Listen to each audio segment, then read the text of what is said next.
Neste ano, nesse primeiro domingo da Quaresma, temos o Evangelho de São Marcos como referência para a liturgia.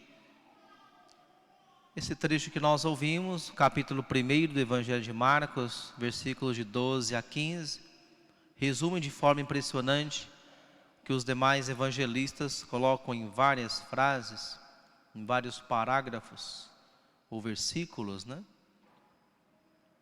Mas essencialmente temos a mesma verdade. As tentações que Jesus sofreu no deserto e que são para nós um grande modelo de como lidar com esta realidade que está presente na vida de todos os seres humanos, a tentação, o convite ao pecado, a atração por aquilo que está em contra a vontade de Deus. Todo ser humano sobre esta terra tem esta igual experiência. E para nós que somos cristãos, ao confrontarmos as tentações com os mandamentos de Deus, então vamos percebendo a sua gravidade. Por isso Jesus, nosso Senhor, não quis ser apenas, digamos assim, um estimulador para nós, alguém que veio para dizer palavras bonitas, fazer bons discursos, para nos incentivar, uma espécie de animador, que hoje em dia está de alta, né, essa profissão que é muito interessante, né, acho que se chama coaching, né, algo assim, né. Jesus não é uma pessoa que veio para fazer esse tipo de trabalho, de nos animar, nos entusiasmar, dizer, vai lá, você pode, siga adiante. Jesus é o nosso mestre, e o mestre ensina não só com palavras, mas sobretudo com exemplo, com a sua vida pessoal. E Jesus então quis realizar isso. Foi conduzido pelo Espírito Santo ao deserto e passou lá 40 dias fazendo penitência e permitiu que Satanás o tentasse.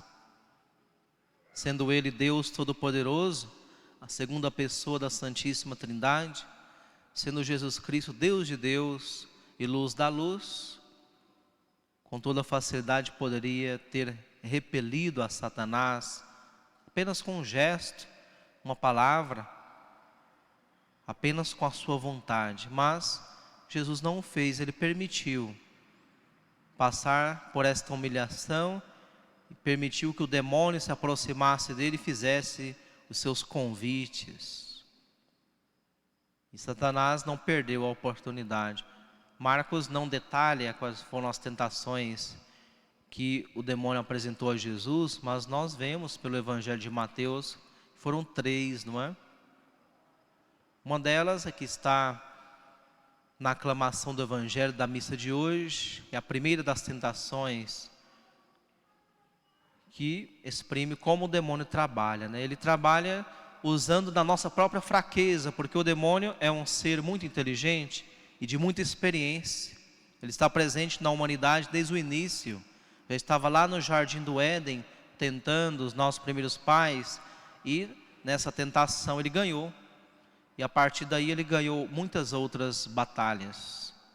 Arrastou muitas almas para o mal. Ele é altamente experiente. E ele sabe que nós, seres humanos, somos feitos de alma e corpo, não é verdade? Uma junção harmoniosa, querida por Deus, de matéria e espírito. E ele sabe que a nossa matéria, nosso corpo humano, tem, digamos assim, podemos dividir em 4 necessidades básicas. Necessidades naturais, que precisamos supri-las, porque são importantes para a nossa vida. Mas, usadas de maneira desordenada, se tornam tentações e ocasião de pecado.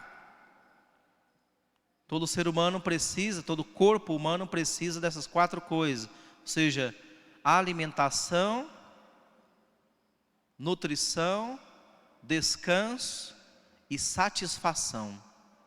Prazer, não é? Todo corpo humano precisa disso. Isso é natural. Isso está em nós. Foi Deus que nos fez assim. Todo mundo precisa, não é? comer, beber, descansar e ter certas satisfações, certos prazeres. Sem isso a gente não vive bem. Mas, se exageramos no uso dessas realidades, então começa a desordem. E o demônio entra por aí justamente, muitas vezes, quase sempre. Todos nós precisamos comer, logicamente, por exemplo, né? Mas se comemos demais, pecamos por gula. O mesmo acontece com a bebida, com a hidratação. Precisamos beber, não é? Coisas líquidas de preferência, né? Se é beber, então é bom que seja líquido. Então, mas se a gente bebe demais, seja bebida alcoólica ou seja outro tipo de bebidas, nós pecamos por gula. Se descansamos mais do que o nosso corpo necessita, pecamos por preguiça. Se satisfazemos as nossas necessidades, nossos desejos de maneira desordenada, sem olhar a palavra de Deus, sem nos preocuparmos com os compromissos que nós firmamos, podemos pecar, por exemplo, por luxúria, pecados contra a castidade. O excesso é sempre ruim. E para nós, no ponto de vista espiritual, mais ainda, não é verdade? O demônio nos tenta por aí. Em Jesus, quando se estava penitenciando no deserto, o demônio começou por aí. Jesus estava jejuando, um jejum muito violento, né? Um jejum sobre-humano. Nenhum de nós conseguiria fazer 40 dias sem comer no deserto. Imagina. Nós que somos aqui de Goiás, não temos problema que não temos deserto, né? Então não dá para... Mas poderíamos ir para o cerrado, né? Ir para o meio do mato e, sei lá, parar debaixo de um pé de jatobá e ficar lá 40 dias. Depois de 40 dias, o que ia acontecer? Provavelmente o IML ia lá buscar nosso presunto e colocar no cemitério. A gente não ia resistir, né? Mas Jesus ficou 40 dias jejuando. Ao final disso, o demônio lhe propôs: faça com que essas pedras se transformem em pães para saciar a sua fome. Qual foi a resposta de Jesus? Não só de pão vive o homem, mas de toda palavra que sai da boca de Deus. Irmãos e irmãs, o demônio utiliza nossas fraquezas, as nossas necessidades para nos tentar e nos arrastar para o mal. Transforma coisas boas em coisas ruins. Essas necessidades fisiológicas que nós já enumeramos podem se tornar ocasião de pecado se são tomadas de forma desordenada, exagerada, fora de contexto. Por isso, o tempo da Quaresma é justamente uma chamada mais forte para que busquemos eliminar esses vícios nesses campos aí, exageros que esfriam a nossa alma, né? E Jesus nos deu esse exemplo: oração, penitência, jejum. O Senhor se colocou no deserto, um lugar assim inóspito, difícil. Isso já é uma penitência, né? Estar morando num lugar assim, com condições climáticas desfavoráveis, já é uma penitência, né? Não tinha ar-condicionado, não tinha uma piscininha para se refrescar, não tinha uma ducha para tomar um banho, não tinha nada, né? Deserto. E além disso, jejum e intensa oração. Essas são as armas que nós temos que utilizar, adaptando a nossa realidade atual. Podemos fazer, por exemplo, espaço de deserto na nossa vida, e devemos fazer. Não precisamos ir para debaixo do pé de piqui, ficar lá 40 dias, esturricando no sol, né? Provavelmente iremos morrer, mas podemos fazer um deserto na nossa casa, um pouquinho de deserto. Não precisamos transformar nossa casa em um mosteiro cartucho, onde não se escuta nenhum pio o dia todo, né?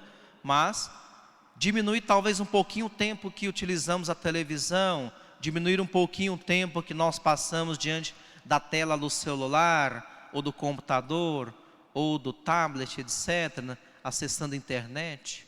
Diminuir um pouco para aproveitar esse espaço de deserto, de silêncio, para nos entregarmos mais facilmente à oração. Não precisamos ficar 40 dias sem comer nada, porque seria muito prejudicial para a nossa vida, mas podemos fazer um pouco de jejum. E um pouco de jejum não faz mal a ninguém. Pode fazer até bem, né, para a saúde. Podemos terminar a quaresma um pouquinho mais finos, né? Finos no caráter e finos também no corpo, né? Irmãos e irmãs, façamos obras concretas de jejum, obras concretas de silêncio e de oração. Imitemos o nosso grande Mestre e Senhor Jesus Cristo, porque Ele colocou em prática essa fórmula e ela funcionou perfeitamente. E Ele nos dá a graça também de fazermos o mesmo. Se nós nos colocamos assim, na escola do Senhor, se vivemos essa quaresma de maneira consciente, levando a sério as práticas quaresmais, com certeza vamos chegar à Páscoa de maneira diferente. Vamos chegar um pouco mais purificados, vamos chegar com a alma mais leve, vamos chegar com a amizade a Jesus mais profunda. Esse é o grande objetivo da quaresma. Não é apenas nos transformar assim, heróis gregos, né, que com a sua própria vontade alcançam seus objetivos. Não, com a graça de Deus, com humildade, podemos e devemos avançar, para assim crescer na amizade com Deus. Eis o grande objetivo das práticas quaresmais. E se somos mais amigos de Deus, consequentemente vamos vencer mais facilmente a ação do demônio em nossas vidas, vamos colocar em fuga o espírito do mal e vamos então deixar que Deus seja de fato o Senhor das nossas vidas. Peçamos a intercessão de Nossa Senhora, Mãe de Deus e Mãe Nossa, que nos acompanhe nesta caminhada quaresmal, nos ajude a chegarmos na Páscoa com o coração mais purificado e perto de Deus. Que assim seja. Professemos a nossa fé. Creio em Deus Pai, todo